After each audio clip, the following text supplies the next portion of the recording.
The notification flashed across my phone screen at 3:47 a.m. Domain foodwithgrace.com has been deleted. I'd been expecting it, but my heart still skipped a beat. 5 years of work, over 2 million followers, and a thriving business, all seemingly erased with a few keystrokes. My name is Grace Mitchell, and my ex-husband had just tried to destroy my career. I was in my kitchen, testing recipes for my upcoming cookbook when the message came through. The irony wasn't lost on me. I was literally making his favorite dish, a spicy Korean fried chicken that had gone viral last year, when he decided to pull the trigger on his revenge plan. Another text lit up my screen. How does it feel to lose everything? Maybe you should have thought twice before exposing my affair and the divorce proceedings. I wiped my hands on my apron and picked up the phone. Mark had always been vindictive, but this was a new low. He'd waited until now, 3 months after our divorce was finalized, thinking he'd caught me off guard. What he didn't know was that I'd been preparing for this moment ever since I found lipstick on his collar 6 months ago. My blog, Food with Grace, had started as a hobby, just a way to share my love of cooking after leaving my corporate job. But it had grown into something beyond my wildest dreams. My recipes were featured in major magazines, I had a cookbook deal with a top publisher, and brands were constantly reaching out for collaborations. Mark had hated it at first, telling me I was wasting my time. Nobody makes real money from blogs, he'd said dismissively. Then the checks started coming in, bigger than his salary as a middle manager. Suddenly, he was very interested in our business. I made him an administrator on the site, a decision I'd regretted the moment I caught him with his assistant in our bed. The divorce had been ugly, with him threatening to make me pay for ruining his reputation.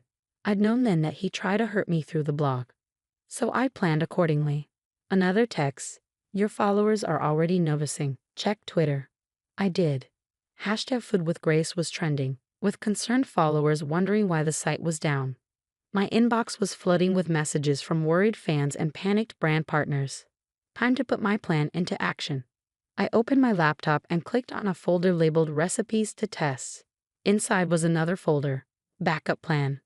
With a few clicks, I initiated the restoration process I'd set up months ago. While that ran in the background, I called Sophie, my best friend and tech guru extraordinaire. It's happening, I said when she answered, despite the early hour. That bastard finally did it. She sounded fully awake, starting the countermeasures now. Sophie had helped me prepare for this, setting up multiple backups and a shadow site that could go live within hours. We documented everything. Every change Mark made to the site, every attempt to access the backend, every threatening email he'd sent. How long? I asked, watching the progress bar on my screen. 2 hours to restore everything.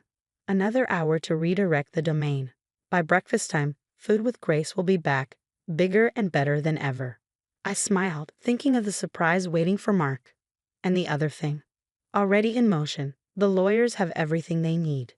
While my site was being restored, I pulled up the document I'd been compiling for months. Screenshots of Mark's threats, records of his attempts to sabotage my business, evidence of his affair.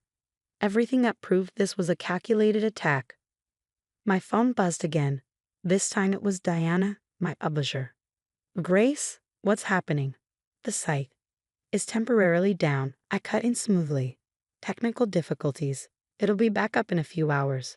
Are you sure? Because we have the cookbook promotion. Diana, I said firmly, trust me. Everything is under control. After reassuring her, I posted a quick message to my social media accounts. Dear followers, Food with Grace is experiencing some technical issues. Don't worry, we'll be back soon with some exciting changes. In the meantime, who's hungry for some Korean fried chicken? I attached a photo of the dish I'd just finished, perfectly crispy, glazed with a sauce that had taken me years to perfect. The responses were immediate. Can't wait for the site to be back. That chicken looks amazing. We trust you, Grace. Mark's next text came an hour later. Trying to do damage control? It's too late. Everything's gone. Recipes, photos, subscriber list, everything. I typed back, thanks for the heads up, making chicken. Want the recipe? His response was immediate. Are you insane? Your career is over. Is it? Better check the site in about an hour. I could almost feel his confusion through the phone.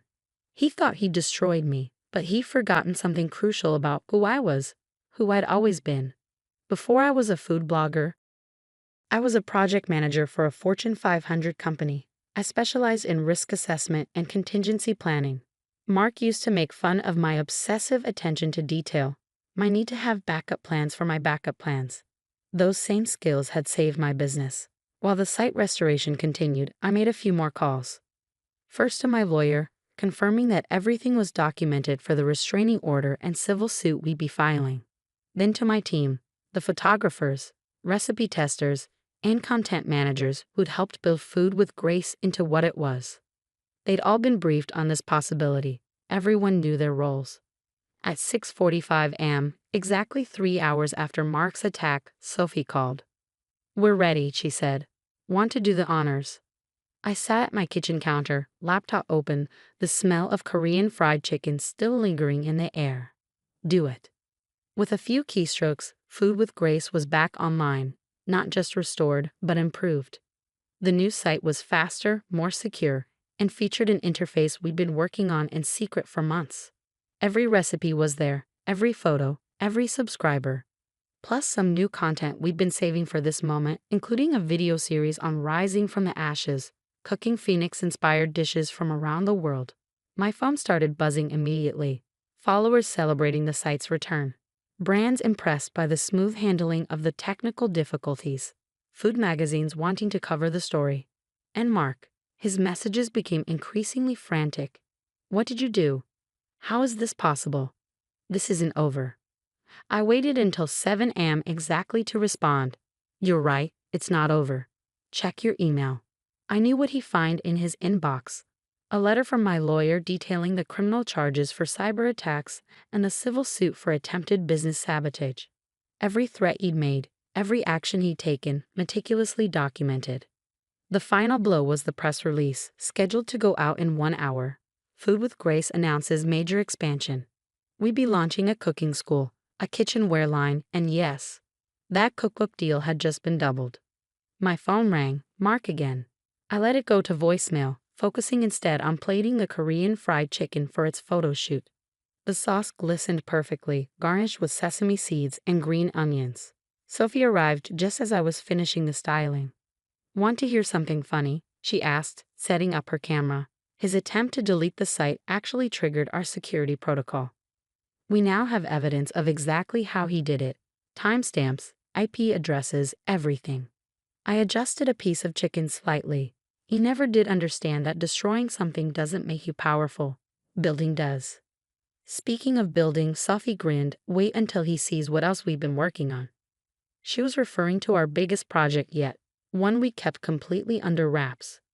While Mark had been plotting to destroy Food with Grace, we've been developing an entire digital cooking platform. The attack on my site would now serve as the perfect launch publicity. As Sophie photographed the chicken, I checked the site metrics. Traffic was already higher than usual, with thousands of supportive comments pouring in. My followers weren't just staying, they were rallying around me. Another text from Mark. "You think you're so clever. This isn't the end." I finally replied, "You're right, it's a beginning. By the way, the chicken recipe you loved so much, I've improved it. But don't worry, you can find it on the site. It's under Sweet Revenge." The next few days passed in a whirlwind of activity. While Mark seethed and sent increasingly desperate threats, Food with Grace was experiencing unprecedented growth. The attempted takedown had become a rallying point, with my story spreading through social media like wildfire. "You have to see these numbers," Sophie said, bursting into my kitchen where I was filming a new recipe video. "We've gained 500,000 followers in 3 days." I kept my focus on the camera as I demonstrated the perfect way to fold dumplings. "How's the engagement?" "Off the charts. That Rising from the Ashes series, people are obsessed. The Phoenix metaphor is really resonating." Of course it was. Everyone loves a comeback story, especially one involving food and revenge served with style.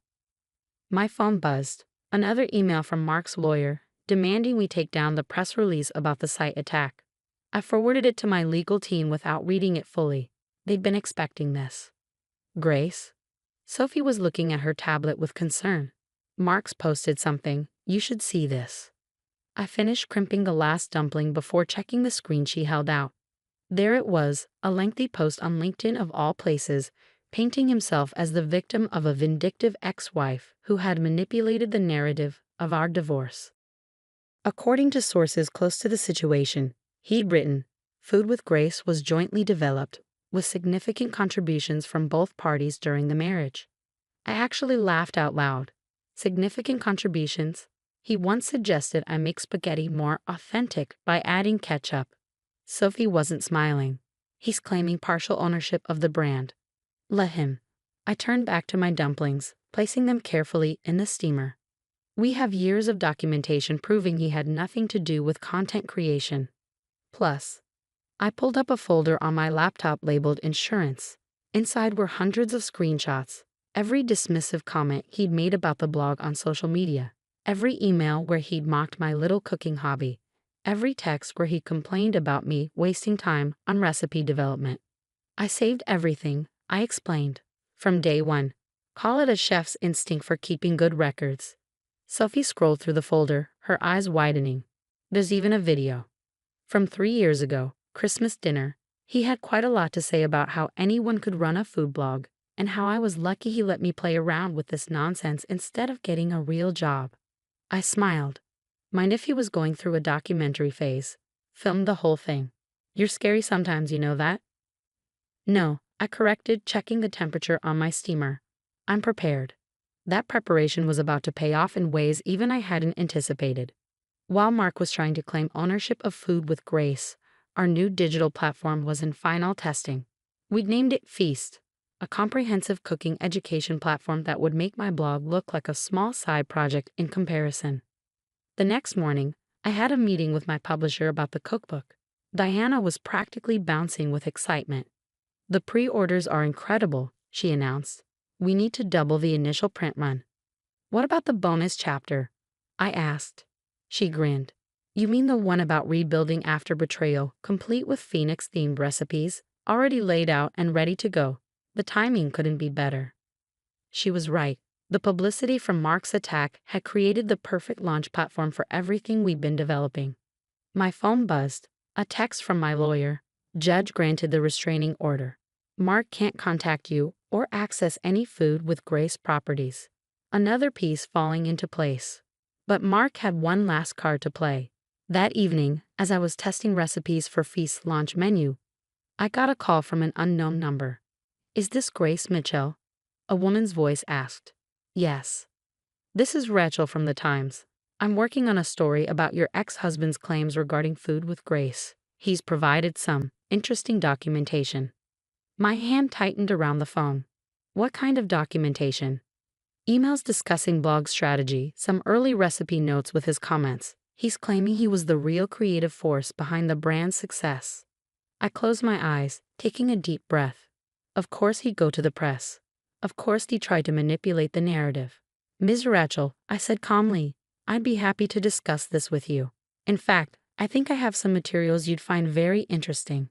Would you like to come to my studio tomorrow? I'll be testing recipes for my new platform. We can talk while I cook. There was a pause.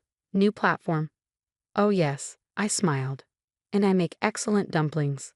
The next day, Rachel sat at my kitchen counter, recorder running, as I demonstrated the dumpling technique I'd perfected over years of practice.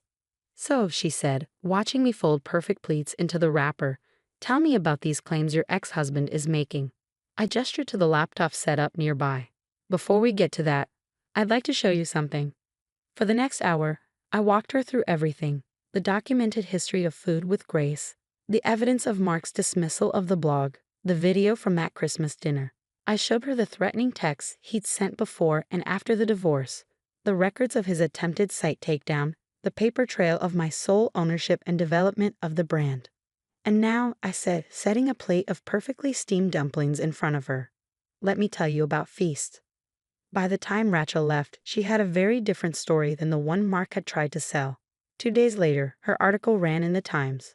From blog to empire. How one chef turned betrayal into business success. The piece detailed not just Mark's attempted sabotage, but the full scope of what we built and what we were about to launch. The response was immediate and overwhelming. Feast's waitlist grew to over 100,000 people overnight. The cookbook pre-orders doubled again, and Food with Grace, we passed 3 million followers. Mark's final text came the next day. You planned this. All of it. I was in my test kitchen, filming a series on traditional dumpling techniques from around the world for Feast's launch. The irony wasn't lost on me. The very skills he dismissed as a hobby had built an empire. No, Mark, I typed back. You plan to destroy something. I plan to build something better. Then I blocked his number and turned back to my dumplings. 6 months later, I stood on a stage at the International Food Media Awards, accepting the award for digital innovation in culinary education. Feast had revolutionized online cooking education, while Food with Grace had become the gold standard for culinary content creation. Success, I said in my acceptance speech, is like a well-developed recipe. It takes time, patience, and a willingness to learn from your mistakes. Sometimes the ingredients life hands you seem bitter at first, but with the right technique, you can transform them into something extraordinary. The audience applauded, but I wasn't finished.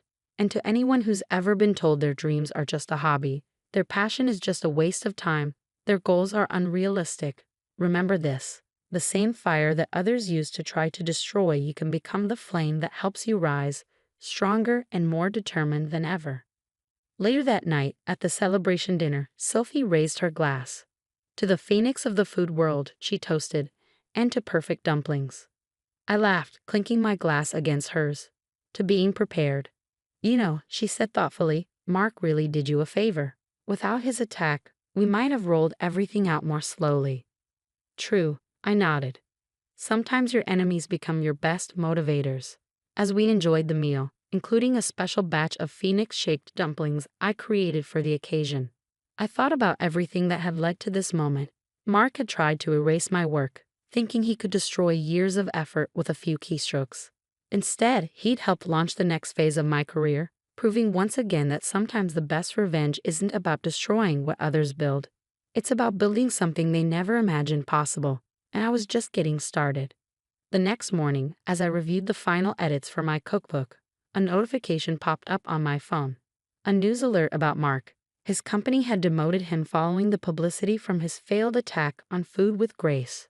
Apparently, they didn't appreciate his approach to conflict resolution. I closed the alert without reading further. His story wasn't my concern anymore. I had recipes to develop, classes to teach, and an empire to run. After all, success is the best revenge, especially when served with perfect dumplings.